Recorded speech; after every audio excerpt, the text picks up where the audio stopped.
Hi అండి, అందరికీ నమస్కారం. బలమైన ఫుడ్డు పిల్లలకి కానీ పెద్దవాళ్ళకి కానీ ఇలా ట్రై చేయండి. ఇదైతే నార్మల్గా మినపప్పుతో కాకుండా అన్నీ ప్రోటీన్ ఉండే పెసరపప్పు, మినపప్పు, రాగులతో చేసిన టిఫిన్ అండి.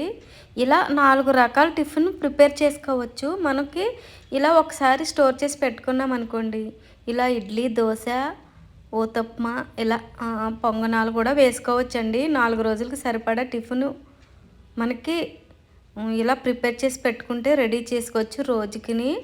ఇది హెల్తీ అండి, హెల్తీ టిఫిన్, ఇంకా ప్రోటీన్ టిఫిను. మనకి వెయిట్ లాస్ అవ్వాలనుకున్నా కూడా ఇలా ట్రై చేస్తే చాలా బాగా ఉపయోగపడుతుందండి. ముందుగా ఒక బౌల్ తీసుకుని అందులో ఒక కప్పు పెసలు, ఒక కప్పు రాగులు, అలాగే ఒక కప్పు మినప్పప్పు. పొట్టుతో ఉన్నదైతే మంచిదండి, నేను దానికే ఎక్కువ ప్రిపేర్ చేస్తాను. అలాగే ఒక కప్పు రేషన్ బియ్యము, అలాగే 2 స్పూన్లు నువ్వులు, 1 స్పూను మెంతులు, ఇవన్నీ వేసి బాగా కలుపుకోవాలండి. బాగా కడగాలన్నమాట నీట్గా. చూసారా, మట్టి చాలా ఉందండి, రాగుల్లో ఎక్కువ మట్టి ఉంటుంది. అప్పుడు బాగా కడిగి ఇలా మళ్ళీ కొత్త నీరు పోసి నానబెట్టుకోవాలి నైట్ అంతా. ఈ విధంగా నైట్ అంతా నానబెట్టిన తర్వాత మరొకసారి 2-3 సార్లు కడగాలి. ఇలా కడిగిన తర్వాత మళ్ళీ మంచినీళ్ళు పోసుకొని, ఇప్పుడు మంచినీళ్ళు పోసుకున్న తర్వాత మిక్సీ జార్లో కొద్ది కొద్దిగా వేసుకుంటూ మిక్సీ మెత్తగా పట్టుకోవాలండి, పేస్ట్ లాగా పట్టుకోవాలి. నీరు పోసుకుని ఇలా మెత్తగా పట్టాలండి పిండిని. చూసారా, ఈ విధంగా అనమాట. ఇప్పుడు దీన్ని ఒక బౌల్లో తీసేసుకుందాం. ఇలా ఒక బౌల్లో తీసేసుకున్న తర్వాత ఇంకా మిగిలింది కూడా అదే మిక్సీ జార్లో వేసేసుకుని, పప్పు ఒక అరగంటకి మిక్సీలో వేస్తామనిపించుకుని ఒక 10 నిమిషాలన్నా చాలండి. అటుకులు ఒక కప్పు అటుకులు తీసుకుని కడిగి శుభ్రంగా నానబెట్టుకోవాలి. నానబెట్టుకున్న తర్వాత లాస్ట్లో వేసుకోవాలి. మిక్సీ జార్లోనే వేసేసుకుని మొత్తం అన్నీ కలిపి మిక్సీ పట్టుకోవాలి. మనం అయితే ఒక దాంట్లోనే అటుకులు వేసాం కదండి, ఇలా అంతా పిండి అంతా రుబ్బేసిన తర్వాత ఇలా ఒకసారి కలిపి మూత పెట్టి ఒక 3-4 గంటల వరకు ఇలా పిండిని పర్మెంట్ చేసుకోవాలి. చూసారా, ఈ విధంగా అనమాట. ఇలా మనకి వంట సోడా గట్టా ఏమి వేయాల్సిన అవసరం లేదండి.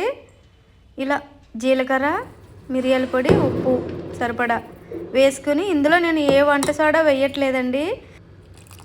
అప్పటికప్పుడు కావాలి టిఫిన్ అనుకుంటే ఇలా రుబ్బుని వెంటనే ఇందులో కాస్త వంట సోడా వేసుకోండి. వేసుకుంటే దోశలు కానీ ఇంకా ఊతప్మా కానీ ఈజీగా వస్తుంది. మాకు వంట సోడా వద్దు అవసరం లేదంటే ఒక 3-4 గంటల పాటు పిండిని పర్మెంట్ చేసుకోవాలి. దాని తర్వాత ఇప్పుడు ఉప్పు కలిపేసుకున్న తర్వాత 1 స్పూను మినపప్పు, 1 స్పూను శనగపప్పు, అలాగే ఒక 3 స్పూన్ల వరకు పల్లీలు, కొంచెం అల్లం, 1 ఉల్లిపాయ, కారం తగ్గట్టు పచ్చిమిర్చి వేసి ప్యాన్లో ఆయిల్ వేసుకుని ఇలా వేపుకోవాలండి చట్నీ కోసం. ఇప్పుడు మనం తీసుకున్న పిండిని ఈ విధంగా దోశలు వేసుకోవాలి. చూసారా ఎంత బాగా వచ్చాయో. ఒక 4 గంటల పాటు నేను పక్కన వదిలేసానండి, అంతే. చూసారా, ఈ విధంగా చాలా చాలా క్రిస్పీగా వస్తాయండి. హెల్త్కి కూడా చాలా మంచిది. ఒక 2 దోశలు తింటే చాలు, కడుపు నిండిపోతుందండి. ఆకలి ఎక్కువ వేయదు ఇది తినటం వల్ల. హెల్త్కి చాలా మంచిది. మీరు తప్పకుండా ట్రై చేయండి. ఇప్పుడు ఒక దోశ వేసాం కదా, రెండో దోశ కూడా వేద్దామండి. మనం అలా చట్నీ అన్నీ ప్రిపేర్ చేసుకున్న తర్వాత వేపుకున్న తర్వాత చల్లారబెట్టుకుని చట్నీ పట్టుకోవాలండి.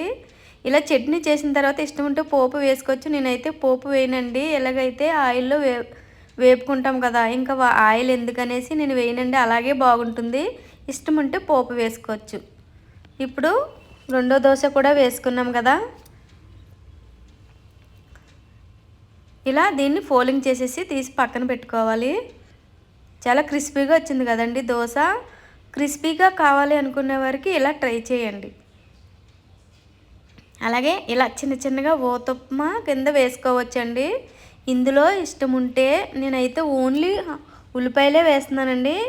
ఇందులో క్యారెట్ తురుము వేసుకోవచ్చు, కొత్తిమీర తరుగు వేసుకోవచ్చు, ఇంకా బీట్రూట్ తరుగు కూడా వేసుకోవచ్చండి. హెల్త్కి చాలా మంచిది. పిల్లలు తినలేని వాళ్ళు ఉంటారు కదండి, అలాంటి వాళ్ళకి ఇలా క్యారెట్ తురుము, బీట్రూట్ తురుము ఇలా ఊతప్మా మీద వేసేసి కాల్చారనుకోండి, టేస్ట్ బాగుంటుంది, హెల్త్కి హెల్త్, పిల్లలు కూడా ఇష్టంగా తింటారు.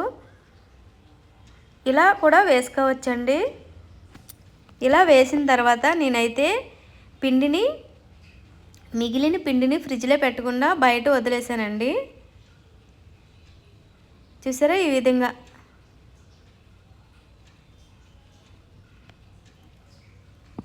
ఎంత బాగున్నాయో ఊతప్పం అయితే. నేను పిండిని బయట వదిలేసానండి, ఫ్రిడ్జ్లో పెట్టకుండా. చూసారా బాగా పర్మనెంట్ అయ్యింది పిండి. చూసారా చాలా బాగా పొంగిందండి పిండి అయితే. ఇప్పుడు మనం ఇడ్లీలు వేసుకోవాలి. ఇడ్లీ అయితే చాలా బాగా వచ్చినాయండి. చాలా స్మూత్గా, చాలా గుల్లగా వచ్చాయి ఇడ్లీ, చాలా బాగున్నాయి. పెద్దవాళ్ళకి ఇలా ఇడ్లీ వేసి పెట్టారనుకోండి, పిల్లలకైనా చాలా బాగుంటుంది. ఇలా ఫస్ట్ బౌల్లో వాటర్ పోసుకుని స్టవ్ వెలిగించి నీళ్ళు మరుగుతున్నప్పుడు ఇలా ఇడ్లీ స్టాండ్ అందులో పెట్టేసి ఒక 10 నిమిషాలు 20 నిమిషాలు బాయిల్ చేసుకోవాలి. ఇవి హెల్త్కి చాలా మంచిదండి. వెయిట్ లాస్ అవ్వాలనుకునే వారికి కూడా చాలా బాగా ఉపయోగపడుతుంది. ఇలా స్పూన్ తడి చేసుకుని ఇడ్లీలు తీసుకోవడమే. ఇడ్లీలు అయితే చాలా బాగున్నాయండి. మీరైతే తప్పకుండా ట్రై చేయండి. ఇలా ఒకే రకం కాకుండా ఇలా హెల్తీ ఫుడ్ పిల్లలకి పెట్టారనుకోండి, హెల్త్కి చాలా బాగా ఉపయోగపడుతుంది, మంచిది. చూసారా ఇడ్లీ అయితే చాలా బాగుందండి. ఇలా మొత్తం అన్ని ఇడ్లీలన్నీ తీసేసుకుని ఒక ప్లేట్లోకి తీసుకోవటమే. మీరైతే తప్పకుండా ట్రై చేయండి. వీడియో నచ్చినట్టయితే లైక్ చేయండి. ఫస్ట్ టైం మన ఛానల్ చూసిన వాళ్ళైతే ప్లీజ్ సబ్స్క్రైబ్ చేయండి మరిన్ని వీడియోల కోసం. చూసారా దోశ అయితే చాలా క్రిస్పీగా వచ్చిందండి. తప్పకుండా ట్రై చేయండి. Thanks for watching.